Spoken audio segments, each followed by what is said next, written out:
প্রতিদিন যারা চলে যায় প্রতিনিয়ত, তাদেরকে কে নিয়ে যায়, কোনখানে নিয়ে যায়, তাদের শেষ অবস্থা কি হবে? তাহলে যিনি নিয়ে যায় তিনিই বলছেন, আমি তোমাদেরকে আবার কবর থেকে উঠাবো, কবর থেকে উঠাবো, তোমাদেরকে জিজ্ঞেস করবো। ফাওয়ারাব্বিকা লানাসআলান্নাহুম আজমাইন। আল্লাহ বলে, কসম বান্দা, আমার কসম, মানে আল্লাহ আল্লাহর কসম খাইয়া বলছে, নিজের কসম খেয়ে বলছে, আল্লাহ বান্দা বিশ্বাস করো, আমি কিন্তু তোমাদেরকে জিজ্ঞেস করব আম্মা কানু ইয়ামালুন, তোমাদের পুরা জিন্দেগীর প্রতিটা আমল কর্ম আমি জিজ্ঞেস করব। এটা কেন করেছো, এটা কেন ছেড়েছো, লিমা ফাআলতা হাদা লিমা তারাকতা হাদা। ফজরের নামাজ 1 বছর বান্দা 365 দিনে কোনোদিন ফজরের নামাজ পড়ো নাই, আমার বান্দা কেন ছেড়ে দিলা, কেন ছেড়ে দিলা? হ্যাঁ, কেন ছেড়ে দিলা, কেন করলা? এতগুলো মিথ্যা কেন বললা? এত টাকা সুদ কেন খাইলা? সুম্মা লা তুসআলুন্না ইয়াওমাইদিন আনিন নাঈম। আল্লাহ তাআলা বলেন, অবশ্যই তোমাদেরকে প্রতিটি নিয়ামত, আনিন নাঈম, আমি আল্লাহ প্রদত্ত প্রতিটা নিয়ামত সম্পর্কে জিজ্ঞেস করব। হাসি, কান্না, আনন্দ, বেদনা, এই আসমান জমিন, রোদ বৃষ্টি, ক্ষেত, ফুল ফল, ফসল, স্ত্রী কন্যা, জায়গা জমি, হাত পাও, দেহ অঙ্গ প্রত্যঙ্গ, এক এক লোকমা খাবার, এক এক ঢোক পানি, এমনকি প্রতিটা নিঃশ্বাস, আল্লাহর কসম আল্লাহ তাআলা জিজ্ঞেস করবে, বান্দা আমার এক এক নিঃশ্বাসের হিসাব দাও, এক এক ঢোক পানির হিসাব। হাদিসের মধ্যে আছে, নবী সাল্লাল্লাহু আলাইহি সাল্লাম একবার 3 দিন, ওনারা 3 জন, আবু বকর, ওমর এবং আমাদের নবী সাল্লাল্লাহু আলাইহি সাল্লাম, 3 জনই ক্ষুধার্ত ছিলেন টানা 3 দিন। 3 দিন পরে এক সাহাবী, আনসারী, মদিনার এক সাহাবীর খেজুরের বাগানে গিয়ে 2-4টা খেজুর খাইছেন আর একটু পানি পান করছেন, 3 জন। তো নবী সাল্লাল্লাহু আলাইহি সাল্লাম তখন হযরতে ওমর রাদিয়াল্লাহু তাআলা আনহুকে বললেন, ওয়াল্লাহি লা তুসআলু আন হাযান নাঈম। ওমর, আল্লাহর কসম, এই যে খেজুর আর পানি খাইলা, এইটার ব্যাপারে হাসরের দিন তোমাকে আল্লাহ জিজ্ঞেস করবে। ওমর, এটুকুর হক কি আদায় করছে? এই আজকের এই 3 দিন ক্ষুধার্ত থাকার পরের এই 1 ঢোক পানি আর এই 2টা খেজুরের হিসাব দিতে হবে। কিতাবে আছে, হযরত ওমর রাদিয়াল্লাহু তাআলা অবাক হয়ে গেছেন, ইয়া রাসূলুল্লাহ, কি বলে, ক্ষুধার্ত অবস্থায় 3 দিন পরে 2টা খেজুর খাইলাম আর একটু পানি পান করলাম, এটারও হিসাব দিতে হবে? আল্লাহ নবী বলেন, ওয়াল্লাহি লা তুসআলু, আল্লাহর কসম হিসাব দিতে, লা তুসআলু, জিজ্ঞেস করা। তাহলে এই পর্যন্ত 3 বেলা ভাত খাইছেন কয়দিন? মন মতো পানি পান করছেন কয়দিন? কত আইটেমের ফল ফলাদি খাইছেন কতদিন? বলেন। একটা সময় ছোটবেলায়, আমাদেরও তো মনে আছে, আজ থেকে 30 বছর আগে, 25 বছর আগে, 1 কেজি আঙ্গুর কেউ কোনো ঘরে কিনছে না, 1 পোয়া 1.5 পোয়া আঙ্গুর। অসুস্থ রুগী, আমার তো মনে আছে ছোটবেলায় আমার আব্বাই শুধু দেখতাম মালটা খাইতো, আব্বা অসুস্থ ছিল, আমরা তাকায় তাকায় থাকতাম, 1-8 পিস যদি কখনো দিত আব্বা মায়া করে, ওই এতটুকু হতে পারত নাই, তো স্বাভাবিকভাবে আমাদের জন্য আনছে, এমন ছিল না, এমনই ছিল 30 বছর আগে, এমনই ছিল। আঙ্গুর 100 গ্রাম 200 গ্রাম, হ্যাঁ, হাসপাতালে রুগী, হাসপাতালে, তো ওই রুগীর জন্য পথ্য হিসাবে 100 গ্রাম আঙ্গুর কি নিয়ে গেছে, এমন না? কি বলেন চাচারা, এটা তো ছিল। তাইলে আজকে আলহামদুলিল্লাহ কি পরিমাণ ফল ফলাদি আমাদের বাচ্চারা খাইতেছে, আল্লাহ তাআলা কি পরিমাণ রিজিক দিচ্ছে আমাদের, তো সেই রিজিকের কি কোনো হিসাব দিবে না? কথা বলেন না? তাহলে এই জন্য বাবা, আল্লাহ তাআলার এটা ওয়াদা, আমরা যদি এটা না বুঝি আমাদেরই বোকামি হবে।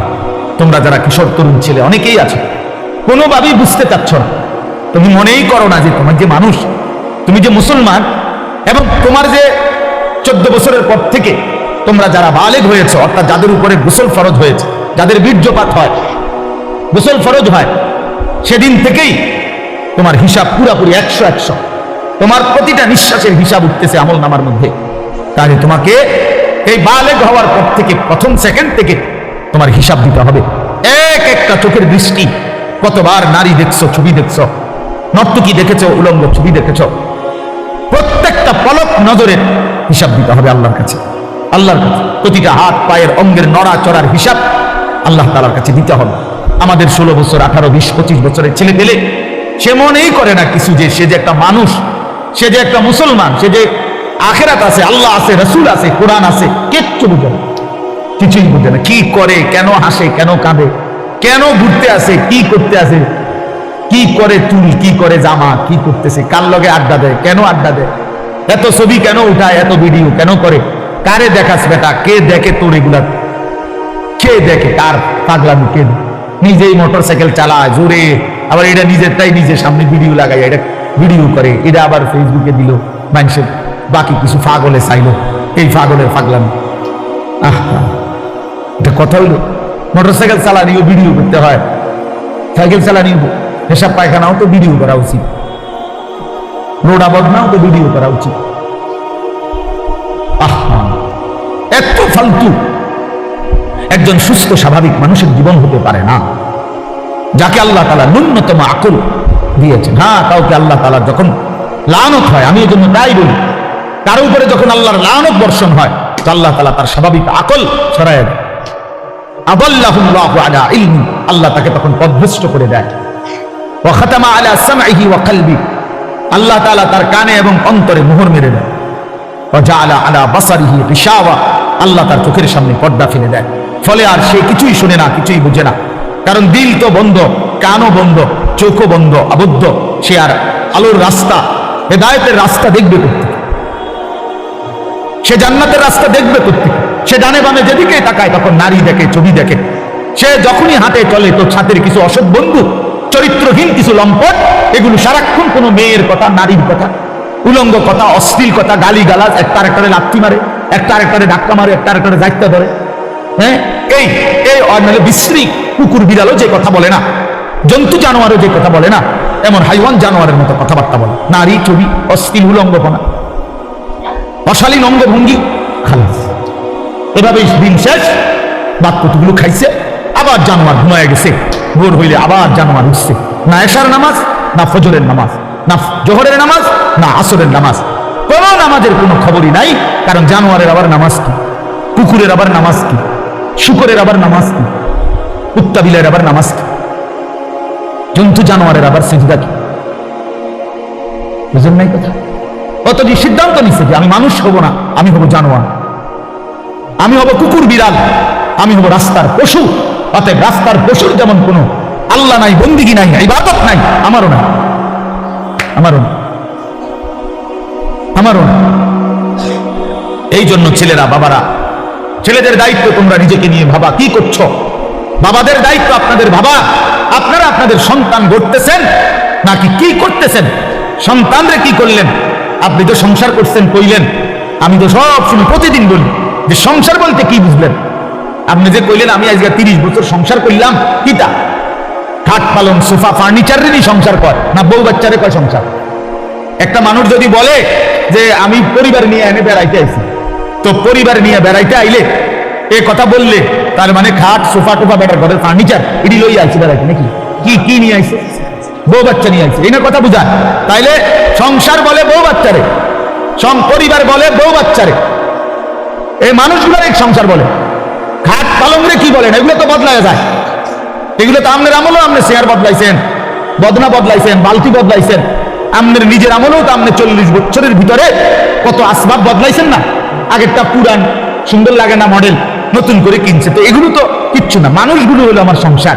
তাহলে আমার ছেলে মেয়ে নামাজ পড়ে না, পর্দা করে না, আল্লাহর নাম জানে না, কোরআন শরীফ পড়তে জানে না, বউ পর্দা করে না, রাস্তার লগে পুকুর বেড়ি গোসল করে, তামাম মানুষ চাইয়া তাই। এই অসভ্য নারী, এই বেটিও অসভ্য, এই বেটির জামাইও অসভ্য, একেবারে 100% অসভ্য, দোনোটা অসভ্য, দোনোটা অসভ্য, বেড়াটাও অসভ্য, বেটিটাও অসভ্য। তে বেটারও কোনো লজ্জা নাই, তে মানুষের বেটি চায় আর তার বেটিরে মানুষ চায়, খালাস। হ্যাঁ, নাই তো এই বেশরম 30 বছরের কামাই দিয়া বেটা তোর বউয়ের জন্য একটা গোসলখানার ব্যবস্থা করতে পারলি না বেটা, তুই কি এর বেটা? বেটা অপদার্থ বেটা, তোর বেড়াই বলে কে বেটা? এটা তো অপদার্থ ছাড়া আর কিচ্ছু না। নিজের স্ত্রীর জন্য একটা, মেয়েটার জন্য একটা নিরাপদ গোসলের ব্যবস্থা করতে পারে নাই পর্দার ভিতরে, এরকম বেহায়া, এটা কেমন পুরুষ? এমন নির্লজ্জ পুরুষ হয় কেমন নিয়ে? এরকম বেগায়রত, আত্মমর্যাদাহীন। আমার স্ত্রী রাস্তার মানুষে দেখবো, তাহলে আমি জীবনের বাচ্চা থেকে কিনলাম। আমার মেয়ে রাস্তার ফোলাফানি টিটকারি মারবে, ইটকারি মারবে, অথচ মেয়ে আমার, তাহলে আমার মতো বেড়ই মুসলমান আমার বাচ্চা থাকার দরকার কি? বেটা আমি মরে যাই না কেন? আমি মরে যাই না কেন? আমি পানিতে ডুবি না কেন? বলে। এই জন্য বাবাদেরকে বলি, ইনসাফের সাথে বলেন, ইনসাফের সাথে না কইলেই কইব ওই হুজুর শুনে না, ওনার এই যুগ নাই। কোন যুগ নাই? নূহ আলাইহিস সালামের যুগ নাই নাকি? নূহ আলাইহিস সালামের যুগে তো মোড়ে শুনছে না, কথা বলেন না কেন? কয় না আগে এই যুগ না। কোন যুগ? নূহ আলাইহিস সালামের যুগ। ওই সময় দিয়ে কেউ ইমান আনছে না, অল্প কয়টা মানুষ আনে। তো তাই এখন তো তোমার ভালো, কথা বলেন না? এখন ভালো না রমিয়া? তো আপনি কোন কি আগের যুগ নাই কিতাবা? কোন যুগ নাই বলেন? এই জন্য বললেই হইল না, এই সমস্ত সামান্য এক দুই শব্দ বললেই হবে না। কোন নারী যদি স্ত্রী ছেলে মেয়ে যদি নামাজ না পড়ে, পর্দা না করে, আল্লাহর কোরআন না পড়ে, সেজদা না করে, এরপরে তার প্রতি আমার করণীয় কি, এই ব্যাপারে ইসলামের কোন দিক নির্দেশনা নাই। তো আপনি এটা জিজ্ঞাসা না, কথা বুঝেন নাই আমার? যে হুজুর আমি 50 বার বলছি আমার বেড়ি, আজ 2 বছর ধরে আমার বউরে পর্দা করতে বলছি, কথার কথা কোনোভাবেই আমার বিবি পর্দা করে না, কারণ আমি কি করতে পারি এই ব্যাপারে ইসলামের কোনো নির্দেশনা নাই। তো সেটা জিজ্ঞাসা, এরপরের কামটা কি এটা বলতে আপনি জিজ্ঞাসা করবেন। আমি হুজুর কোনোভাবেই আমার বেটি আমার কথা শুনে না, বউ সে আমার শুধু বিরক্ত করে অথবা এই কারণে কষ্ট দেয়, তো আপনি তালাক দিবার আগে আপনি আগে জিজ্ঞাসা করেন যে হুজুর আর কোনো উপায় আছে কিনা, আর কোনো ফর্মুলা আছে কিনা ইসলামে। না কইয়ে লাভ দিয়ে উঠতেই একেবারে 19 থেকে 20 হইলেই একটা ফাল মাইরে 3 তালাক দিয়ে দেন, একবারে সব 3 তালাক। বেওকুফ বেটা, কথায় কথায় 3 তালাক দিয়ে দাও, আবার ফন্দ হুজুরদের কাছে গিয়ে হুজুর বুঝছি না, এই সময় মাথা ঠিক আছিল না, এই সময় মাথা ঠিক ছিল না বলে, এই সময় তো মাথা আগের থেকে পুরো ঠিক আছিল। কারণ 3 তালাক দিলে বেরি তালাক হয়ে যায়, পাগলে তো এই কথা বুঝার কথা না, কথা বলেন না কেন? আপনার যে মাথা ঠিক না থাকলে কোন পাগল, যারা আমরা রাস্তাঘাটে পাগল, এরা কি 3 তালাক দেয়নি? তো আপনি কি করলেন? আপনার মাথা ঠিক আছিল, মাথা আগের চাইতে বেশি ঠিক আছিল। সে বুঝে, এটা বুঝে শুনেই কইছে যে এই কথা বললে বেটি কি হয়ে যাবে, এটা তো না বুঝার কি আছে? মানে এটা বললেন কেন? আপনি 1 তালাক 2 তালাক না বলি 1 সালাক 2 সালাক কইতেন, তাইলে তার তালাক হলো না, কইলেন হলে বেটি চালাক, বউ বুদ্ধিমান। বলেন, তার মানে আমাদের সমস্যা একটাই, আমরা আখিরাতকে ভুলে গেছি। মূল বিষয় নেই, আখিরাতকে যদি কারো মনে থাকতো খোদার কসম, তাহলে নিজের স্ত্রী, নিজের ছেলে, নিজের মেয়ে এবং নিজেকে ঈমান আমলের উপরে রাখার জন্য কি কি পন্থা, ইসলামে অপারগতার কিছু নাই, হতাশার কিছু নাই, শেষ মিনিট পর্যন্ত আর কি করা যায় এ ব্যাপারে ধারাবাহিক নির্দেশনা আল্লাহর কোরআনেও আছে, আমাদের রাসূলের জিন্দেগির মধ্যেও আছে। ইসলামটা কি পরিপূর্ণ বিধান, কথা বলেন না? ইসলাম কমপ্লিট কিনা বলেন? তাহলে যদি পূর্ণ বিধান হয়, তাহলে এমন একটা জায়গা তাইয়া হুজুর আমি আটকাইয়া গেছি যে এইখান থেকে এসে এবারে আর ইসলামের কোনো হুকুম নাই, এমন হইলে এটা পরিপূর্ণ বিধান হইল। আপনি যদি বলেন যে হুজুর আমি 10 বছর বুঝাইছি পুত্রে, সে কোনোভাবেই নামাজ পড়ে না, হালাল খায় না, এখন আর ইসলামের কাছেও 10 বছর পরে কি করণীয় আর কিছু নাই ইসলামের মধ্যে, কাজে কোরআনেও কিচ্ছু নাই, হাদিসেও এই ব্যাপারে কোনো কথা নাই, কারণ আমি কি করতে পারি এর জন্য ছেড়ে দিচ্ছি। তাহলে এ কথা বললে আপনার ঈমান থাকবেনি, কথা বলেন, ঈমান থাকবেনি। কারণ ইসলাম তো একটি পরিপূর্ণ বিধান, কিয়ামত পর্যন্তের জন্য বিধান। তাহলে পৃথিবীর শেষ ইসরাফিল ফু দিলেও যদি কোনো প্রশ্ন আসে, কোনো বিষয় আসে, সেটার সমাধানও আল্লাহর কোরআনে আছে, রাসূলের জিন্দেগিতে আছে। আজ এই কথা বলার কোনো সুযোগ নাই বাবা, একজনই বুঝেন। আপনি একজনের বললাম, মনে করেন আমি একজনও যদি বুঝেন আমি সার্থক। আমি ব্যক্তিগতভাবে কোন সময় সংখ্যার কাঙ্গালি করি না, এটা সবাই জানে, আগের থেকেই আমার এই তবিয়ত। অর্থাৎ কয়জন এটা নিয়ে আমার কোনো সময় কোনো মাথা ব্যথা নেই, আমি বলতে থাকি এই আজকে 21 বছর আমার এই জিন্দেগি, আলহামদুলিল্লাহ। অর্থাৎ বলতে থাকা দরকার আমার, কয়জন একজন শুনুক আর 1 লাখ শুনুক, খালাস, শুনছে তো শুনছে। তা আমি ধরে নিলাম যে আমি একজনকেই বললাম। এক ভাই তার ফিকির আসলো নিজের পরিবর্তন, স্ত্রী সন্তানের পরিবর্তন। প্রিয় বাপ, প্রিয় ভাই, এটা এই এক কথাটাই মনে রাখছেন, নিজের সংশোধন, নিজের স্ত্রী সন্তানের সংশোধন, ঈমান আমল, আখিরাত, স্ত্রী বউ বাচ্চা এবং নিজের ওযু গোসল নামাজ রোজা, হালাল হারাম পাক না পাক, খোদার কসম এইটা নজর রাখা, এটাকে 1 নাম্বার প্রায়োরিটি, প্রাধান্য দেওয়া, এটাই মুমিনের পরিচয়, এটাই মুমিনের ডিউটি। আমার বউ বাচ্চার নামাজ আগে, ভাগ পড়ে, আমার বউ বাচ্চার পর্দা আগে, এরপরে দুনিয়া। মনে করেন আমার বেরিয়ে আমার বউয়ের লগে থেকে যদি বালতিটা কিনতো ভালো হইতো, ভালো চয়েস করতে একটু, আমি মনে করলাম, কিন্তু পর্দার খেলাফ হবে, দরকার নাই, বালতি একটু কম সুন্দর হোক, তারপরও বিবির পর্দা হেফাজত। তার মানে মুমিনের ফিকির থাকবে আগে কি দিন, আগে কি বলেন না, আগে দিন, আগে দিন। ছেড়ে দিছেন আপনারা, যার কারণে ছেলে পেলে লাওয়ারিসের মতো লাওয়ারিসের মতো হয়ে গেছে। আহা, মুসলমান ছেলে বাপমার পরিচয় ভুলে গেছে। কিসের বাপমা? যার চুল বেঈমানের মতো, তার আবার বাপমা কিসের? বলেন, একটা ছেলেকে জিজ্ঞেস করেন, এই যে ছেলে তোমরা বলো বাবা, তোমার কে তোমার বাবা? তোমার বাবা মুসলমান না ইহুদি? বলো তুমি। তাইলে তাহলে তুমি এই চুল রাখলা কেন? বলো, কোন জানোয়ারের চুল রাখলা? কোন বেঈমানের চুল রাখলা? কোন কাফেরের চুল রাখলা? বলো। বলো, ব্যক্তি দিয়ে উড়াই দাও একটা কথা বললেই। হ্যাঁ বলো, কার চুল রাখছো? তোমার বাবা মুসলমান, তো তুমি বেঈমান পছন্দ হইল কেন? কাফের বেঈমান তোমার পছন্দ হইল কেন? বলেন। মূল কথা হলো পারিবারিক কোন বন্ধন নাই, বাবা মার এই ফিকিরে নাই যে আমার ছেলে মেয়ের ঈমান আমল হইলো আমার দায়িত্ব। এটা বোঝেই না, বোঝেই মনে করে ভাত তরকারি, মনে করে বাজার সদাই, আমি কামাই করে দিছি, খালাস খালাস। না রে বাবা, এটা কথা না। আমরা মুসলমান, আমাদের প্রথম ডিউটি আমার নিজের ঈমান আমল, আমার ডিউটি, দ্বিতীয় ডিউটি আমার স্ত্রী সন্তানের ঈমান আমল। কু আনফুসাকুম, এই 1 নাম্বার। 2 নাম্বার, ওয়া আহলিকুম, পরিবারকে বাঁচাও। প্রথমে নিজেকে বাঁচাও জাহান্নাম থেকে, 2 নম্বরে পরিবারকে বাঁচাও জাহান্নাম থেকে, 3 নম্বর ওয়া আনদির আশিরাতাকাল আকরাবিন, আল্লাহ বলছে নিজের আত্মীয় স্বজন, নিকট আত্মীয় যারা, তাদেরকে বাঁচাও জাহান্নাম থেকে। 4 নম্বর লিতুনদিরা উম্মাল কুরা ওয়া মান হাওলাহা, নিজ এলাকা যেটুকু, এই এলাকা এবং তার আশপাশের মানুষদেরকে আল্লাহর ভয়, আখিরাতের ভয় দেখাও। এই 4 নাম্বার। 5 নাম্বার কুনতুম খায়রা উম্মাতিন উখরিজাত লিন-নাস তা'মুরুনা বিল মা'রুফ ওয়া তানহাউনা আনিল মুনকার। এবার চেষ্টা করো সারা পৃথিবীর বিশ্ব মানবতাকে, সমস্ত মানুষকে আল্লাহর দিকে ফেরাবার চেষ্টা করো। খালাস, ইসলামের এই 5টা আমার দায়িত্ব বন্টন করে দিয়েছে কোরআন। 5টাই কোরআনের আয়াত। 1 নাম্বার নিজেকে বাঁচাও, 2 নাম্বার বউ বাচ্চাকে বাঁচাও, 3 নাম্বার আত্মীয় স্বজনকে বাঁচাও, 4 নাম্বারে নিজ গ্রাম মহল্লা এবং আশপাশের মানুষকে বাঁচাও, 5 নাম্বার সারা পৃথিবীর মানুষের ফিকির করো, সারা পৃথিবীকে বাঁচাবার চেষ্টা করো, চেষ্টা করো, সারা উম্মতে মুসলিমাকে বাঁচাবার চেষ্টা করো। আল্লাহ নবী সাল্লাল্লাহু আলাইহি সাল্লাম ফজরের নামাজের ওয়াক্ত হলে মা ফাতেমার ঘরে নেই, ওনার ঘরের কামরায় গিয়ে ওনারে উঠাইতেন। ফজরের ওয়াক্ত নবী সাল্লাল্লাহু আলাইহি সাল্লামের চাচা আব্বাস ওনারে গিয়ে উঠাইতেন। নবীজির ফুফি সাফিয়া, ফুফু আর কি, ফুফু, ওনারে গিয়ে উঠাইতেন আর ডাক দিয়ে বলতেন, আনকিজি নাফসাকা মিনান নার, হে চাচা, হে ফুফি, জাহান্নামের আগুন থেকে নিজেকে বাঁচান। ফাইন্নী লা উগনি আনকি মিনাল্লাহি শাইআ, বলতেন ফুফু, চাচা, আল্লাহর কসম। মেয়ে ফাতেমাকে বলতেন, ফাতেমা, আমি তোমারে মুহাম্মদের মেয়ে বললে, মুহাম্মদের চাচা এই কথা বললে, মুহাম্মদের ফুফু বললে আমি হাসরের ময়দানে কোন উপকার করতে পারব না। নিজের ঈমান, নিজের সিজদা, নিজের তাকওয়া, এটা দেখাইয়া হাসরের ময়দানে মুক্তি নিতে। মুহাম্মদের স্বাস্থ্য ভাই করলে হতো না।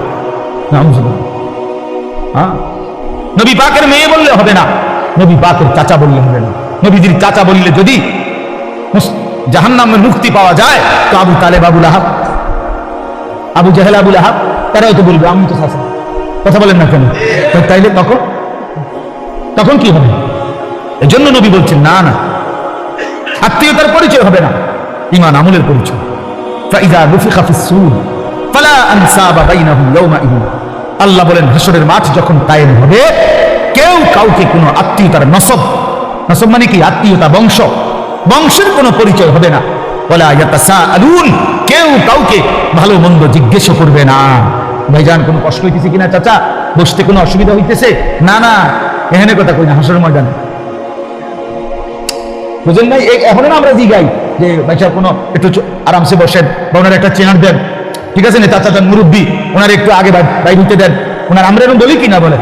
তো আল্লাহ তাআলা বলেন কিয়ামতের দিন ওয়ালা ইয়াতাসাআলুন, কেউ কাউকে একটু শব্দ জিজ্ঞেস করবে না, তো কষ্ট হচ্ছে কিনা?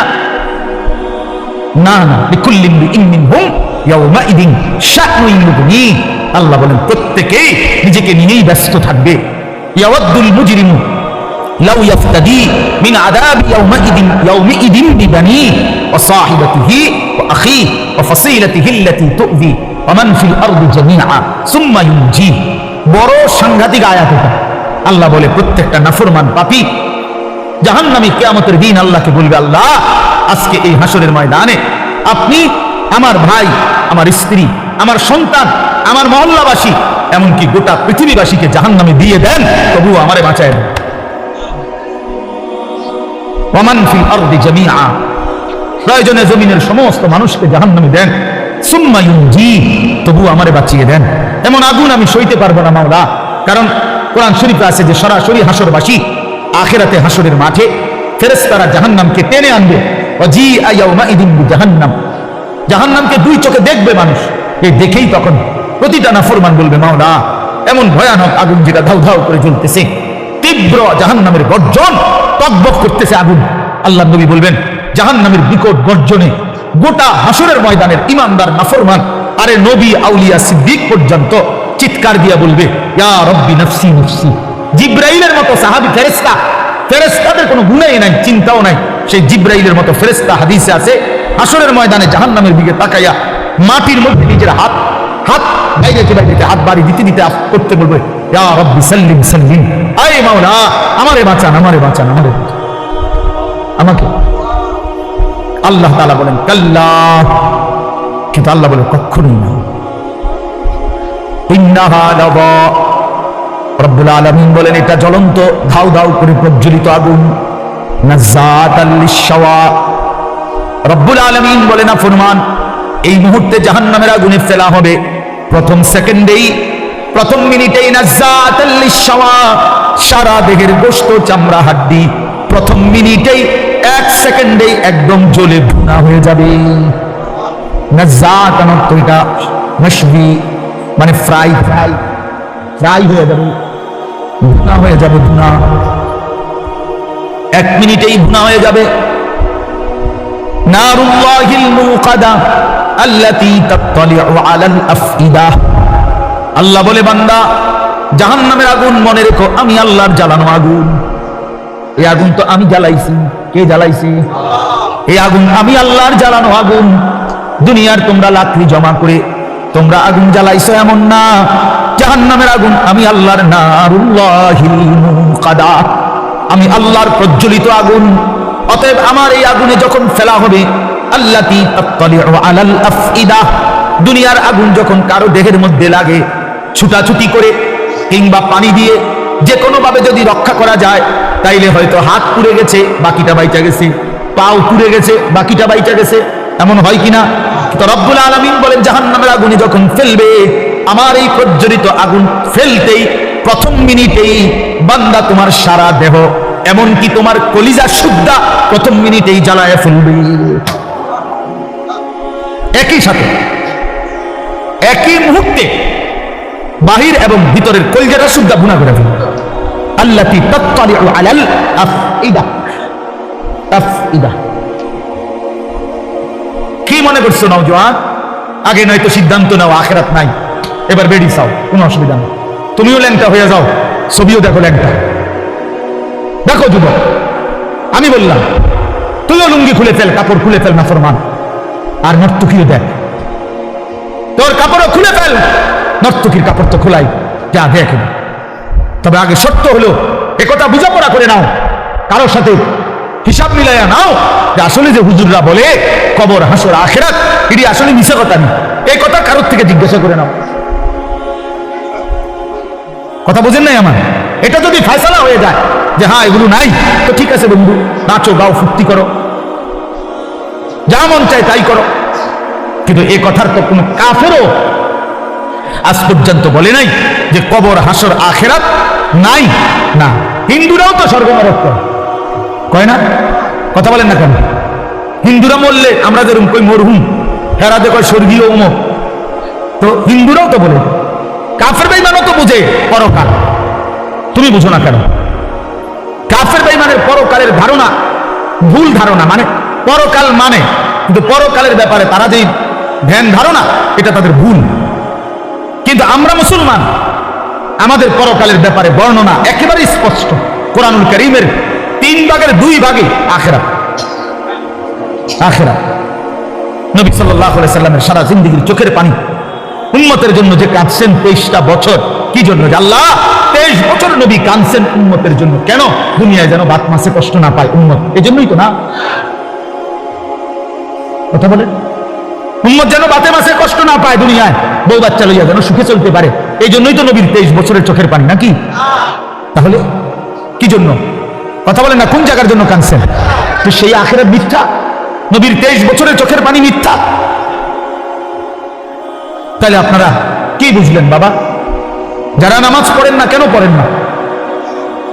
কি বুঝছে? মানে আমার কথা, আমার এটা মাঝে বুঝতে মন চায়, জানতে মন চায় যে একটা যুক্তি তো থাকবে যে হুজুর আপনি যত কথাই কর এটা হইতো না, আমি এটা বুঝছি, আপনার নাম বুঝেন বললো আমি বুঝছি, তো এইটা আমার বুঝাই কর না। আচ্ছা আমরা শুনি, কি দৃষ্টিতে তুমি বুঝলা আখিরাত নাই, পরকাল নাই, এই পাপের কোনো বিচার হবে না, এটা কেমনে বুঝলা? একটা যুক্তি তো থাকবে মানুষের। এই জন্য দয়া করে ভাবতে শিখি। আমি আমার সবটুকু দিয়ে বলতে, আমি আজীবন চেষ্টা করছি আমার এই ছোট্ট জীবনটা বলতে বলতে আজ আর শরীর অনেক কাহিল হয়ে গেছে, ব্যস্ততা অনেক বাড়ছে, কিন্তু শরীর কি হয়ে গেছে? দুর্বল হয়ে গেছে, দুর্বল হয়ে গেছে। কিন্তু তবুও চেষ্টা করছি বলে যাওয়া। অর্থগুলির কথা বলা, বাবা আখিরাত সত্য, কবর সত্য, হাসর সত্য। প্রিয় বন্ধু, নষ্ট হইও না, ছেলেরা নষ্ট হইও না। বাপ, পচে যাওয়া জিনিস কেউ গ্রহণ করে না, বখাটেকে দুশ্চরিত্রকে কেউ পছন্দ করে না, লম্পট চরিত্রহীন নারী লুবি, জিনা ব্যভিচার অসভ্যতা মদ জুয়া আসক্ত এমন অপদার্থ জানোয়ারকে কেউ পছন্দ করে না। তারে কুকুরের সাথেই মানায়, মানুষের সাথে মানায় না। বেনামাজিকে জানোয়ারের সাথেই মানায়, ইমানদার মুসলমানের সাথে মানায় না, মানায়। হ্যাঁ, এজন্য এটা জরুরি বিষয়, এটা বুঝার বিষয়। কেন আমি নামাজ পড়বো না? কেন আমি হালাল খাবো না? 30 বছর ধরে যারা সুদ খাইতেছেন, এই বাবা সংসারের অভাব পূরণ হয়েছে তো? বলেন না কেন? হ্যাঁ, 30 বছর ধরে যে বাটপারে ওজনে কম দেয়, এই বাটপার জিজ্ঞাসা করেন না যে বাটপার তোর এই 30 বছর ধরে যে কাস্টমার ঠগাস, তোর অভাব গেছিল না? যাবে কোনোদিন? তো তো লাভ হলো কি? কিরে এত সিটারি করে কাম তো লাভ হলো না। সিটারিয়ে যা করলা, কই সংসারের অভাব তো গেল না, কিস্তি তো শেষ হয় না, কিস্তি তো শেষ হয় না, প্রয়োজন তো শেষ হয় না। কিস্তি ইনকাম করে 90,000, কিস্তি চলে 6 লাখ। হ্যাঁ, কথা বলেন না কেন? কিস্তি কারণটা কি? বেডারে দিয়েও কিস্তি লইছে, বেডিরে দিয়েও কিস্তি লইছে, পুতের বউরে দিয়েও কিস্তি লইছে, নাতিরে দিয়েও কিস্তি লইছে। সংসারের সবগুলো হারাম কর, বউ হারাম কর, স্ত্রীও হারাম কর, পুতের বউ হারাম, প্রত্যেক কিস্তি যে লইছে তো হারাম কর। কথা বলেন না কেন? হ্যাঁ, মাতেন না কেন? মাইরা আপনি পাল্টা জবাব দেন। হ্যাঁ, কোন আমি শুনি, তর্ক করেন। কিস্তি মানে তো হারাম, সুদ মানে তো হারাম, সুদ মানে তো হারাম। তো বলে ওজন না খাইয়া মরে যাবো? হ্যাঁ মরে যাবেন, মরলে কি শরম নেই? কোনো মানুষ মারা গেলে এটা কি বেজ্জতি নেই যে ছি ছি ছি জীবনে কেউ মরলো না, হায় হায় আস্তাগফিরুল্লাহ আস্তাগফিরুল্লাহ, এরকম শরমের কথা মুখটা মুখে খেলো? বলেন বলেন, মরে যাওয়া কোনো শরম? তো মরে যাবে, অসুবিধা কি? আমারও তো অনেক সময় অনেকে বলে যে হুজুরে না খাইয়া কি মরে যাওয়া? মরে যাবেন আপনি, অসুবিধা কি? না খাইয়াই মরে যাবেন, অভাবে মরে যাবেন, ঠিক আছে, কিন্তু এরপরেও তো চোখটা বন্ধ হইলে জান্নাতের দুয়ার খুলে যাবে। যে মাওলা অভাবে পড়ে গেছি তো তোমারে ছাড়ি না, খাইতে পাই নাই কিন্তু তোমারে ছাড়ি না। নবী সাল্লাল্লাহু আলাইহি সাল্লাম তো পেটে 2টা পাথর বাঁধছে। আপনারা আমাদের কার হালাত এমন হয়েছে ক্ষুধার কষ্টে? হ্যাঁ, পাথর বাঁধছেন, বলে 3 দিন খান নাই টানা, এমন আমাদের কারো জানা মতো, আর আমরা বাদ দেন না, আমাকে জানা মতো বলে আমার চাচা একবার এরকম হয়েছে, আমার জ্যাডার একবার এরকম হয়েছে যে 3 দিনে এক লোকমা খাবার খায় নাই, এমন হয়েছে। চাচা আপনি শুনছেন? চাচা আপনি তো মুরব্বী বয়স্ক, আপনি বলেন চাচা, আপনি বলেন এমন শুনছেন কোনোদিন? কিন্তু আল্লাহ নবী সাল্লাল্লাহু আলাইহি সাল্লাম যে দিনের পর দিন 3 দিন ক্ষুধার্ত ছিলেন, এই কথা কি আপনারা শুনেন নাই? তাহলে নবীজির চাইতে ক্ষুধার কষ্ট বেশি সয়েছে এমন উম্মত তো এই 1450 বছরও এখনো হয় নাই। সাহাবায়ে কেরাম, আবু বকরের মতো দামি সাহাবী, ওমরের মতো দামি সাহাবী, হযরত আয়েশা নবীজির স্ত্রী বলেন, রাআইনা হিলালান সুম্মা হিলালান সুম্মা হিলালান। নবীজির স্ত্রী বলেন, এক চাঁদ উঠছে, এটা ডুবছে, আরেক চাঁদ উঠছে, এটা ডুবেছে, আরেক চাঁদ উঠছে, এটাও ডুবছে। কয়টা হলো? কয় মাস? 3 মাসে আল্লাহর কসমে মসজিদে বসা। নবীজির হাদিস, আম্মা জান আয়েশা বলে, মা আওকাদাত ফি আবিয়াতে রাসূলিল্লাহ নারুল, আবিয়াত বহু বচন না, বাইতুনের রাসূলের 9 জন বিবি। আম্মা জান আয়েশা স্ত্রী বলে, আমরা 9 বিবির কারো ঘরে এই গোটা 3 মাসে কোনো দিন রান্না করা চুলায় কোনো খাবার আমরা খাইনি, কোনোদিন। ফামা আইশুকুম। সাহাবী জিজ্ঞেস করছে, মা তাহলে বাঁচলেন কিভাবে? ফামা আইশ, জীবনটা চালাইলেন কেমন? আল্লাহ নবীর স্ত্রী বলেন, আত্তামারু ওয়াল মা, খেজুর এবং পানি। 3 মাস খেজুর এবং পানি, সকালেও এটা, দুপুরও এটা, রাতেও এটা, শনিবারও এটা, রবিবারও এটা, সোমবার, মঙ্গলবার, বুধবার, বৃহস্পতিবার, শুক্রবার, প্রতিদিন একই জিনিস। এভাবেই জিন্দগি পানি, খেজুর, খেজুর, পানি। খেজুরও তো অল্প, 1টা 2টা 8টা। খেজুরের দানা বাইটা মিশাইয়া পাউডার বানায় সাহাবাই কেরাম, খেজুরের দানা পানি ভিজাইয়া ছাতুর মতো বানাইয়া তারপরেও খাইছে। হ্যাঁ, এই জন্য আমার বাপ, আমি আমাকেও বলছি, আপনাকে শুধু না, আমরা আমাদেরকেও বলি, নিজেকেও বলি, নিজের ঘর পরিবার নিয়েও আলোচনা করি। তাহলে আমরা প্রত্যেকে ইনশাআল্লাহ আমাদের জিম্মাদারি মনে রাখি। আনফুসাকুম, আমি যে কথার থেকে এতগুলো কথা বললাম, অর্থ হলো নিজের ফিকির করা, আমার ইমান, আমার আমল, আমার আখিরাত, আমার স্ত্রী সন্তানের ইমান, আমল, আখিরাত, আমার বাপ। এবার আমি শেষ অংশে কথাটা বলতে চাইটা, আমরা যারা এখানে যে কয়জন মনোযোগ দিয়ে শুনছেন, আমি সবাইকে বলি, আমরা এটা মনে রাখতে হবে, আমরা মুসলমান, আমাদের জীবন আখিরাত, আমাদের জীবন দুনিয়া হবে না। আমার একবার বিশ্বাস করেন, 200 কোটি মুসলমান আমরা যদি রাত দিনও পরিশ্রম করি দুনিয়া উপার্জনের জন্য, আল্লাহর কসম, খোদার কসম, কাফের বেঈমানের সমপরিমাণ দুনিয়া আল্লাহ আমগরে দিবে না। এটা আল্লাহর ওয়াদা, দিত না। মানে আমি হেবড়ারে কইলাম শাহাদাত, আপনি যদি মাথাও ফাড়াই এলাম, আমি টাকা 500 চাইছেন, আমি দিতাম না। এবার তুমি যেটা মনে করো এটা করো, আমি কইলাম দিতাম না, দিতাম না, কারণ আমি কেমনে নিবেন আপনি আমার থেকে টাকাটা? কথা বুঝেন নাই আমার? আমি যে কইছি, একটা কসম করে কইছিলাম আমি টাকাটা দিতাম না। তো আল্লাহ বলছে, বান্দা দুনিয়া আমি তোমাদের ইমানদারকে দেব না, বান্দা পুরো, এটা আমার ওয়াদা, আমি দেব না দুনিয়া, আমি দেব আখিরাত।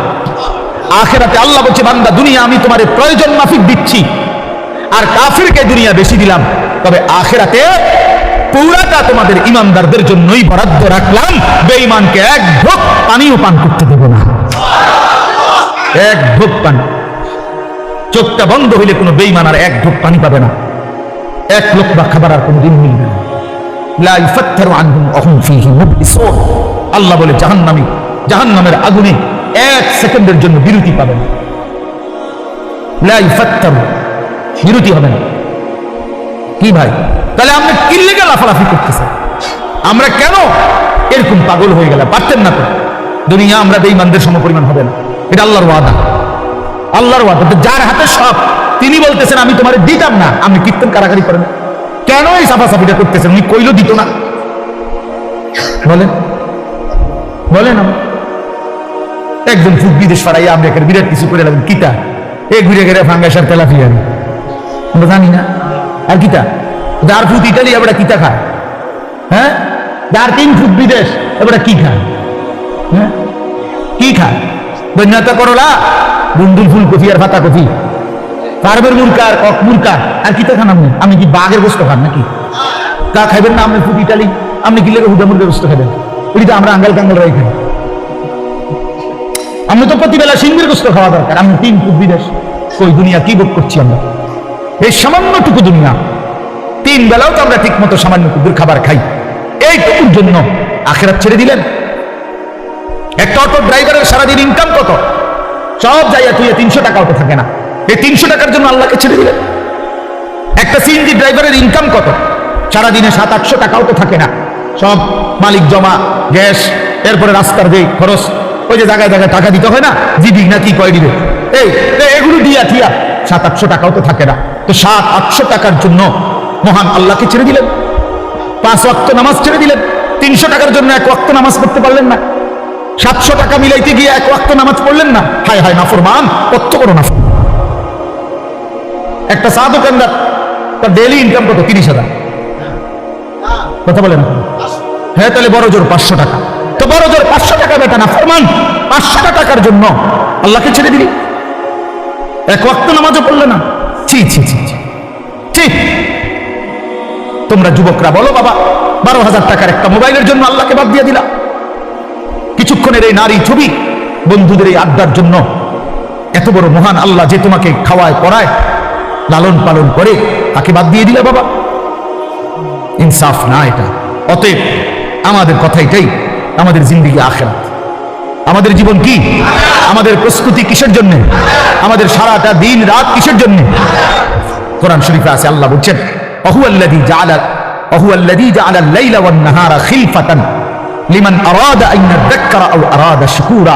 আল্লাহ বলেন আল্লাহই রাত বানান, দিন বানান, প্রতিদিন এবং রাত এবং দিন এনে থাকেন পর্যায়ক্রমে, খিলফাতান বাই সিরিয়াল, একবার রাত একবার দিন, একবার রাত একবার দিন।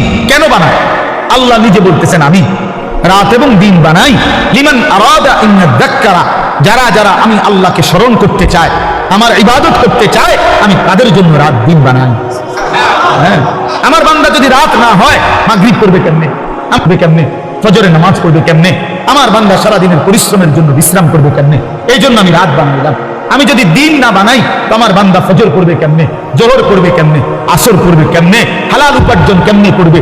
এই জন্য আমি দিন বানাই। তো আল্লাহ তাআলা বলেন সেজদার জন্য, আমার হুকুম মানার জন্য আমি রাত বানিয়ে থাকি, দিন বানিয়ে থাকি। কোন সিটার বাটপাট, কোন মদখোর ঘুষখোর, কোন নারী রূপী, কোন মোবাইলের অসভ্য উলঙ্গ ছবি দেখে নেওয়ালা নাফরমান, তোদের জন্য, তোদের বেঈমান নাফরমানদের জন্য রাত হয় না, দিন হয় না। রাত দিন হয় ইমানদারের সেজদার জন্য।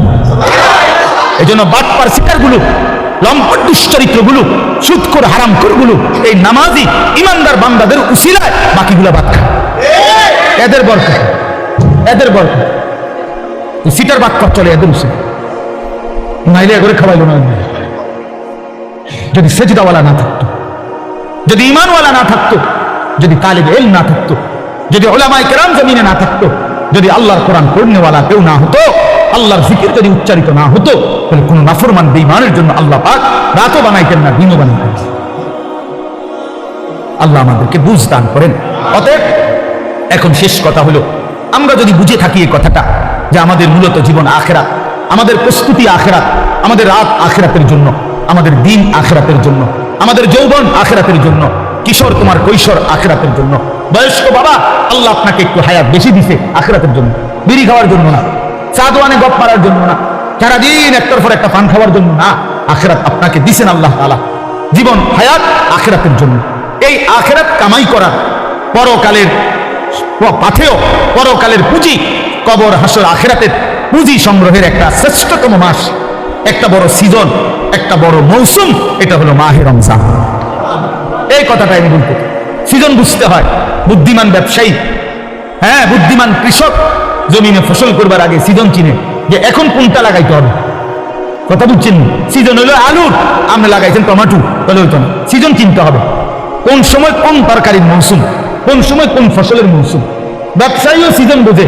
হ্যাঁ, এখন রোজা, আপনি উঠেছেন গরু ছাগল, না আমি কাপড়ে না উঠেছেন। কথার কথা, একটা সিজন। মানুষ কি ধরে? সিজন ধরে, যে ভাই এখন আমাদের ব্যবসার সিজন, এই এক মাস সিজন। তাহলে মৌসুম চিনে। আমরা ওয়াইজরা বলি যে শীতকাল আমাদের ওয়াজের মৌসুম, ওয়াজের সিজন আমগো, মানে এই সময় ওয়াজ বেশি, ঠিক না কথা? প্রত্যেকেই মৌসুম চিনে, সিজন চিনে। তো আল্লাহ তাআলা বলছে বান্দা, আখিরাত কামাই করার, জান্নাত কামাই করার সবচেয়ে বড় সিজন, মৌসুম মাহে রমজান। আর সেটা আর মাত্র 30 দিনও বাকি নাই। এই আমাদের সামনে একদম অল্প কয়দিন, আর মাত্র একটা মাস। এই এক মাসের ব্যবধানেই আমাদের সামনে আসতেছে মাহে রমজান। আল্লাহ তাআলা বলছেন ইয়া আইয়ুহাল্লাযীনা আমানু কুতিবা আলাইকুমুস সিয়ামু কামা কুতিবা আলাল্লাযীনা মিন ক্বাবলিকুম লাআল্লাকুম তাত্তাকুন। রোজার বিস্তারিত আলোচনা হুজুররা করবে, আমি এই জন্য আপনাকে ইমাম সাহেবরাই বলবো ইনশাআল্লাহ। কিন্তু আমার বলার উদ্দেশ্য শুধু এই কথা বলা যে আল্লাহ বলছে বান্দা তোমাদের উপরে রোজা ফরজ করলাম, পূর্ববর্তী ইমানদারদের উপরেও আমি ফরজ করেছি। উদ্দেশ্য কি? উদ্দেশ্য হলো আল্লাহ বলেন লাআল্লাকুম তাত্তাকুন, ইমানদার একটা মাস তুমি আমার হুকুম পালন করবা, গুনাহ বর্জন করবা, আমার আদেশ পালন করবা। রোজা, নামাজ, ইফতার, সাহরি, 20 রাকাত তারাবি, ভোর রাত্রে কিছুটা তাহাজ্জুদের নামাজ, সেজদা, দোয়া, কান্নাকাটি, জিকির, তেলাওয়াত, যাকাত, ফিতরা, দান, সাদাকা, শবে কদর, রমজানের শেষ দশকের ইতিকাফ, এতগুলো ইবাদত দিয়ে আমি সিজনটা সাজাইছি, রমজানটা সাজাইছি। অতিরিক্ত অনেক কিছু দিছি। ইফতার রমজান উপলক্ষে, সাহরি রমজান উপলক্ষে, 20 রাকাত তারাবি রমজান উপলক্ষে, শবে কদর রমজান উপলক্ষে, শেষ দশকের ইতিকাফ রমজান উপলক্ষে, জান্নাতের দরজা পুরো খুলে দিলাম রমজান উপলক্ষে, জাহান্নামের দরজা বন্ধ করে দিলাম রমজান উপলক্ষে, শয়তানগুলো সব শিকলে বাইন্ধা রাখলাম রমজান উপলক্ষে, এবং একে 70 বানায় দিলাম রমজান উপলক্ষে। এত কিছু দিয়েও যদি তুমি জান্নাত কামাই করতে না পারো, তুমি আসলেই অসিদ্ধ, তুমি আসলেই অথর্ব, অপদার্থ ছাড়া আর কিচ্ছু, তুমি আসলেই না করো, তুমি আসলেই না করো। এই জন্য নবীজি বলছে যে মুসলমান রমজান পেয়েও কি করতে পারে নাই, গুনাহ মাফ করতে পারে নাই, আখিরাত কামাই করতে পারে নাই, তো জিবরাইল আইসা নবীজিরে বলছে, ইয়া রাসূলুল্লাহ, এমন নাফরমানের উপরে আল্লাহর লানত, আমি জিবরাইলেরও লানত। নবীজি বলছে আমিন, মানে আমিও মেনে নিলাম, যা জিবরাইল, আমি রাসূলেরও লানত। এজন্য রমজানকে যে কদর করে না, রমজানেও গুনাহ, চুরি, ডাকাতি, ওজনে কম দেয়, সুদ খায়, কিস্তি নেয়, ওই ছেলেরা তোমরা নাচ গান, মোবাইল, ছবি এই নিয়েই পড়ে রইলা, মা বোনরা বেপর্দা পড়ে রইল, মানে যে যেমন আছে এমনই রয়ে গেল, তো তার উপরে আল্লাহর লানত, ফেরেশতার লানত, তোর নবীর লানত, তোর উপরে খোদার গজব, তোর উপরে আল্লাহর লানত। আর এত জনের লানত নিয়ে সুখ কপালে জুটবে না দুনিয়াতেও আখিরাতে। অতএব দয়া করে আমরা ইনশাআল্লাহ আজকের এই মুবারক মাহফিলে নিয়ত করি যে আমরা এবারের রমজানকে নিজের জীবনে কদর করব ইনশাআল্লাহ। সবাই গুনাহ থেকে পবিত্র হই। ছেলেরা, নওজোয়ান, মোবাইলের অশ্লীলতা ছেড়ে দাও বাবা, গুনাহ ছেড়ে দাও বাপ, এই উলঙ্গ ছবি, নারী, অশ্লীলতা, বেহায়াপনা ছেড়ে দিয়ে 5 ওয়াক্ত নামাজ পড়ো, আল্লাহকে ডাকো বাবা। আগামীর পৃথিবীতে ইনশাআল্লাহ তোমরা দেখো সারা পৃথিবীর হিসাব, সারা পৃথিবীর জরিপ এখন প্রত্যেক যে আমার আগে বক্তব্য দিন আপনি, হ্যাঁ না চাচা বক্তব্য দিচ্ছেন না, চাচা কি বললেন কোনটা একটা কথা, আমি তো এনার্জি করতে করতে শুনছি যে এই 70-72 বছর বয়সে এই গ্রামে ছেলেরা যে এরকম একটা ফাউন্ডেশন করে উদ্যোগ নিছে, এটা প্রথম আপনি বললেন না একটু আগে। আচ্ছা বলেন তাইলে এটার অর্থ কি? অর্থ হলে আমি ব্যক্তিগতভাবে এখন প্রতিদিন গড়ে 3টা-4টা বয়ানে যাই, এরপরও কুলাইতে পারি না। তো আমার বলার উদ্দেশ্য হলো, আমি যদি 100টা বয়ান করে থাকি মনে করেন মাহফিল, এর মধ্যে 98টা হবে যুব সমাজের আয়োজন সারা বাংলাদেশ। কথা, গতকালে আমি মহেশখালী ছিলাম, এই যেখানে কক্সবাজার মহেশখালী নাম শুনছেন না, মানে বাংলাদেশের বড় একটা তাপ বিদ্যুৎ কেন্দ্র হইতেছে ওইখানে, ওইখানে মাতার বাড়ি, তো ওইখানে ছিল, তো হাজার হাজার যুবক, হাজার হাজার, তার মানে সারা বাংলাদেশের নওজোয়ানরা আগাইতেছে আল্লাহর দিকে, কোরআনের দিকে, ইসলামের দিকে। সারা বাংলাদেশে আপনারা এখন চাচারা বলেন, আগে 20 বছর আগে যতগুলো মাদ্রাসা দেখছেন চারিদিকে, এখন গলিতে গলিতে হাঁটলে হাঁটলে চারিদিকে ডানে বামে মাদ্রাসা দেখা যায়, তো বাড়ছে কিনা? অনেক বাড়ছে, 10 গুণ বাড়ছে, 50 গুণ বাড়ছে। সারা বাংলাদেশে প্রত্যেক বছর এখন বছরে বারবার বাংলাদেশের ছেলেরা কোরআনের হাফেজ হিসাবে সারা বিশ্বের আন্তর্জাতিক প্রতিযোগিতা 70 দেশ 100 দেশের সাথে 1 নম্বর 2 নম্বর হয়ে থাকে বাংলাদেশের ছেলেরা। তার মানে বোঝা গেল যে আলহামদুলিল্লাহ যুব সমাজ, নওজোয়ানরা যেভাবে ইসলামের দিকে আগাইতেছে, আগামী পৃথিবীতে এই নওজোয়ানরাই কালেমার পতাকা উড়াবে ইনশাআল্লাহ। হ্যাঁ, ইসলামের পতাকা উড়বে, বিজয়ের পতাকা উড়বে ইনশাআল্লাহ। তখন তোমরা যেই ছেলেরা নামাজি হবা, চরিত্রবান হবা, ইনশাআল্লাহ মনে রাখো তোমাদের হাতেই ইমানের পতাকা উঠবে। কোন বাটপার, নারী রূপী, চরিত্রহীন, লম্পট, বেনামাজি, অসভ্য তোমারে দিয়া মনে করো আগামীর পৃথিবীর কোনো কাজ হবে না, কেউ তোমারে নিবে না। আমি বলবো এই জন্য চরিত্র হেফাজত করো, আখলাক হেফাজত করো। আমি দোয়া করলাম এই সুন্দর ফাউন্ডেশন, আমাদের যেই কোনো পরামর্শ দরকার, শুধু ঘন ঘন মাহফিল না চালিয়ে আমার মাদ্রাসায় যাইবা, অসুবিধা নাই। প্রতি মাসের 2য় শনিবার আমাদের মাদ্রাসায় মাসিক ইসলাহি মাহফিল হয়। এই যে ফেব্রুয়ারি মাসের 8 তারিখ 2য় শনিবার হবে ইনশাআল্লাহ। আপনারা নওজোয়ানরা, ছেলেরা তোমরা যাইও, বয়ান শুনতে যাও, দেখা হোক। কোনো পরামর্শ দরকার হইলে আমরা পরামর্শ দেব ইনশাআল্লাহ। কিন্তু ইনশাআল্লাহ আমার আশা এটা, আমরা বিশ্বাস করি আগামীর পৃথিবী যুবকরাই, নওজোয়ানরাই কালেমার পতাকা উঠাবে ইনশাআল্লাহ। অতএব আমরা যেন কেউ নষ্ট না হই, চরিত্রহীন না হই, চরিত্রহীন না হই। আল্লাহ আমাদেরকে তৌফিক দেন, কবুল করেন। আজকের এই মুবারক মাহফিলকে আল্লাহ তাআলা ভরপুর বরকত দান করেন। আর কিছু? আলহামদুলিল্লাহ রাব্বিল আলামিন। আল্লাহুম্মা আনতাস সালাম ওয়া মিনকাস সালাম, তাবারাকতা। হযরত ওমর রাদিয়াল্লাহু তাআলা আনহু, তিনি যত জায়গায় মুসলিম গভর্নর পাঠাইতেন ওনার শাসন আমল, তখন এই মুসলিম গভর্নর মানে এখনকার ডিসি যেমন, এরকম মানে, তো ওনাদের কাছে বলতেন যে তোমরা যে অঞ্চলে যাচ্ছ ওই অঞ্চলের ইমানদার মুসলমানদেরকে বলবে যে তারা যেন তাদের নারীদেরকে, মহিলাদেরকে সূরা নূর শিখায়। আল্লিমু নিসাআকুম সূরাতান নূর, তোমরা তোমাদের নারীদেরকে সূরা নূর শিখায়ো, কারণ নারীদের পর্দা, নারীদের সতীত্ব এবং চারিত্রিক পবিত্রতার ক্ষেত্রে ইসলামের সবচেয়ে গুরুত্বপূর্ণ বিধিবিধান, শরীয়তের হুকুম আহকাম, অশ্লীলতা, বেহায়াপনা, জিনা, ব্যভিচার এগুলোর প্রতিরোধে সবচেয়ে বেশি আয়াত হুকুম এই সূরার মধ্যে। এই সূরা নারীর চরিত্র হেফাজত করে, সমাজের মধ্যেও অশ্লীলতা, বেহায়াপনা প্রতিরোধে কার্যকর ভূমিকা রাখবে। এজন্য এই সূরা যেহেতু আলহামদুলিল্লাহ নাম এটাই দেওয়া হইল, এই জন্য আমি এটা পরামর্শ দিলাম। আল্লাহ তাআলা তৌফিক দান করেন।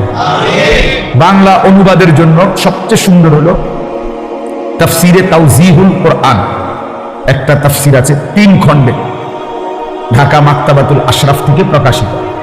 ওইখান থেকে অনুবাদটা দিলেন, সংগ্রহ করায় দিয়েন আপনি, ওই খণ্ড একটা কিনে দিয়ে নগরে। ওইটার অনুবাদ বাংলা ভাষায় বর্তমানে সবচেয়ে সুন্দর, মজাদার এবং সাবলীল, সহজ, খুব অল্প কথায় বুঝার, এবং ওইটার সাথে প্রাসঙ্গিক ছোট ছোট কিছু টিকা ব্যাখ্যা ওই তাফসীরটার মধ্যে আছে। এবং ওইটার লেখক হলেন সারা পৃথিবী বিখ্যাত, বর্তমান সময়ের সারা বিশ্ববিখ্যাত একজন আলেম দ্বীন, পাকিস্তানের আল্লামা তাকি উসমানী দামাত বারাকাতুহুল আলিয়া। উনি জগৎ বিখ্যাত আলেম, ওনার লিখিত। আল্লাহ তাআলা আমাদেরকে তৌফিক দান করেন। মোবাইলের ব্যাপারে বললাম, অর্থ হলো যে আসলে প্রত্যেকেই যদি একটা একটা মোবাইল হাতে ধরে রাখো ভাই, তাহলে মনোযোগ দিয়ে শুনবে কে?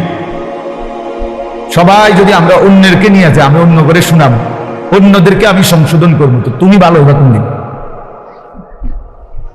তোমার পরিবর্তন হবে কোন দিন? প্রত্যেকেই যদি অন্যকে নিয়ে ফিকির করি, ঠিক আছে, কিন্তু নিজের ফিকির করব কখন? অথচ কোরআনুল কারীমের মধ্যে মানবতার সংশোধনের ক্ষেত্রে প্রথম নির্দেশ নিজের সংশোধন। কোরআনুল কারীমের মধ্যে আল্লাহ তাআলা বলছেন সর্বপ্রথম নিজের সংশোধনের দিকে শতভাগ নজর দিতে। ইয়া আইয়ুহাল্লাযীনা আমানু কু আনফুসাকুম ওয়া আহলিকুম নারা। আল্লাহ তাআলা বলেন, হে ঈমানদারগণ, তোমরা প্রত্যেকেই নিজেকে বাঁচাও এবং তোমাদের পরিবারের সদস্যদেরকে বাঁচাও নারান, জাহান্নামের আগুন থেকে। তাইলে আলাদাভাবে বলছে যে নিজেকে বাঁচাও, এরপরে বলছে স্ত্রী, সন্তান, পরিবার পরিজনকে বাঁচাও।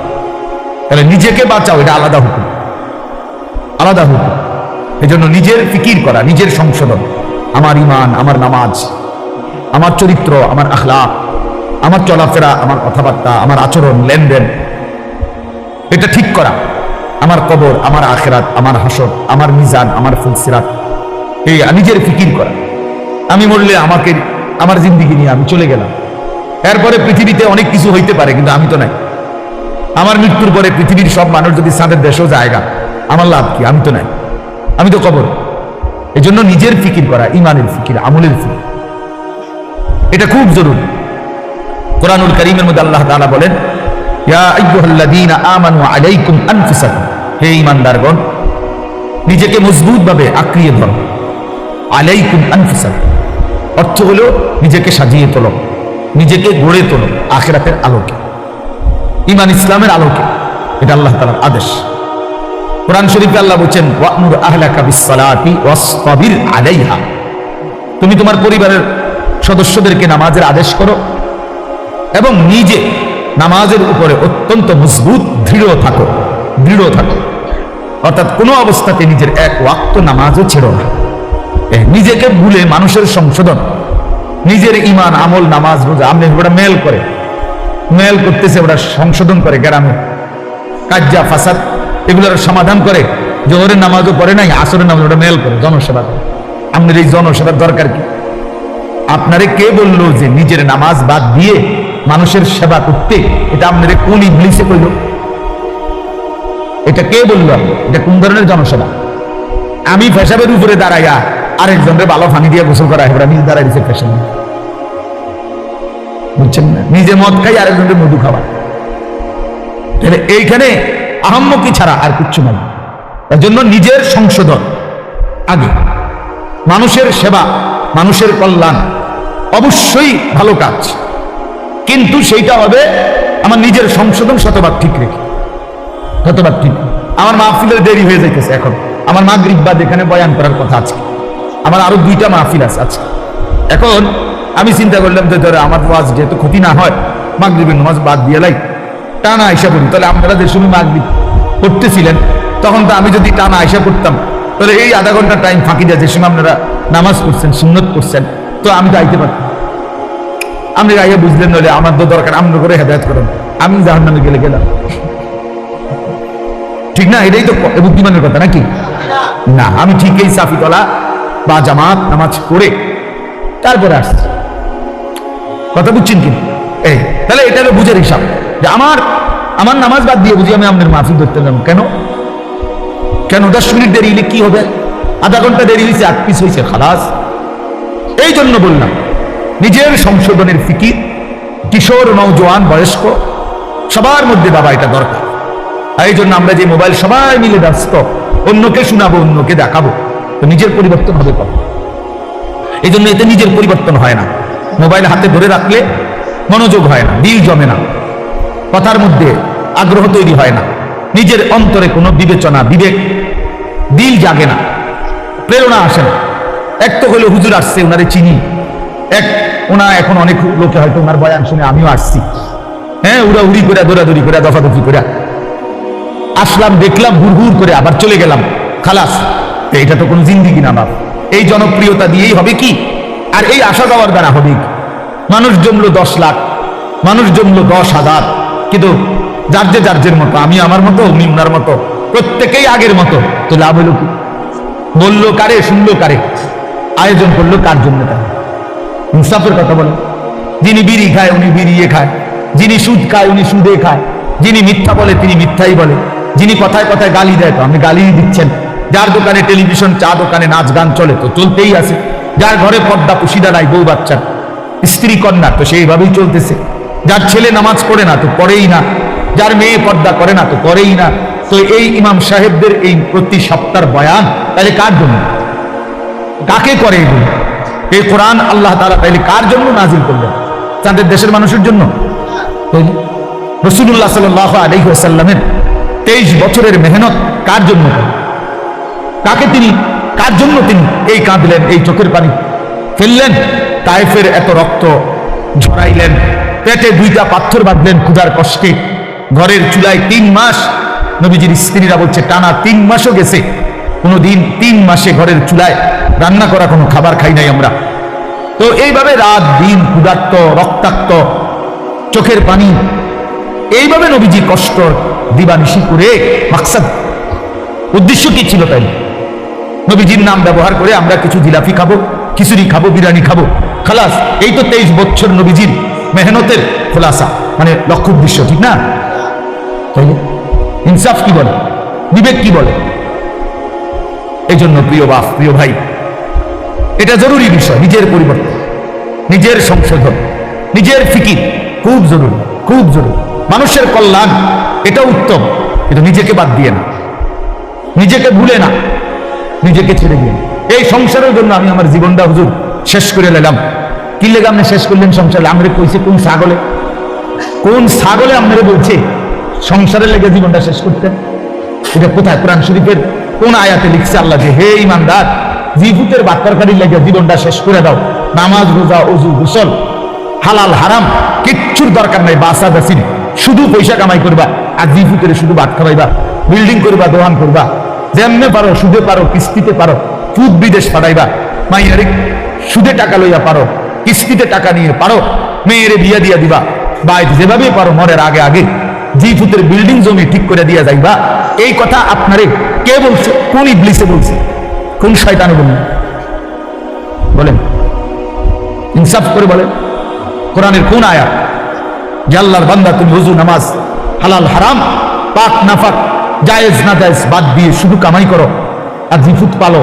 হ্যাঁ, বলে সুন্দর সুন্দর কথা বলেন অনেকে, এই সংসারে লেগে জীবনটা হুজুর শেষ করলেন। কিল্লা শেষ করছে? কে বলছে? আল্লাহ তাআলা কোরআনুল কারীমের মধ্যে বলছেন ওয়া'মুর আহলাকা বিস-সালাহ, পরিবারের সদস্যদেরকে নামাজের আদেশ করো। আমি মেডিকেল ডাক্তার কাছে দিলাম, লা নাসআলুকা রিজকা আল্লাহ বলছে তোমাদের কারো কাছে আমি খাদ্য খাবার রিজিকের সহযোগিতা চাই না। ওই যে মামুন ভাই, ভাই এনে আইন, আমি খুঁজতেছি মনে মনে, এনে আসেন আমার কাছে আসেন। মাহফিল তো মূলত মামুন ভাইয়ের প্রাপ্য। শাহাদাত ভাই কেমনে যে কি করলো, মূলত আসলে কোন রকমের বেচারা জোড়া তালি দিয়া এই মাগরিব বাদ বয়ান মিলাইছে। আমি কক্সবাজার ছিলাম, ওইখান থেকে আসছি সকাল 8টা বাজে, ওইখানে মাহফিল ছিল। যাই হোক, সব আলহামদুলিল্লাহ, আগামীতে ইনশাআল্লাহ ফিকির হবে ইনশাআল্লাহ। আপনি মনে ছিল আমার, আমি আসলে ডেটটা মিলাইতেই পারছি না, কোনোভাবেই মিলাইতে পারি না। জি, তো এই জন্য বললাম এই ইসলাহি মজলিস, ওয়াজ মাহফিল, মসজিদের জুমার বয়ান, সব কিছুর মধ্যে মাকসাদ বড় যে নিজের ইসলাম, নিজের আত্ম উপলব্ধি, নিজের বিবেকের একটা উপলব্ধি থাকতে হয় যে হায় আমি আসলে কে, আমি আসলাম কোত্থেকে, আমার কে পাঠাইলেন, আমার কি করা উচিত, যিনি আমাকে বানাইলেন তিনি কি জন্য বানাইলেন, আমি যা করছি এটাই কি আমার কাজ ছিল নাকি আমার উপরে অন্য কোনো দায়িত্ব। হ্যাঁ,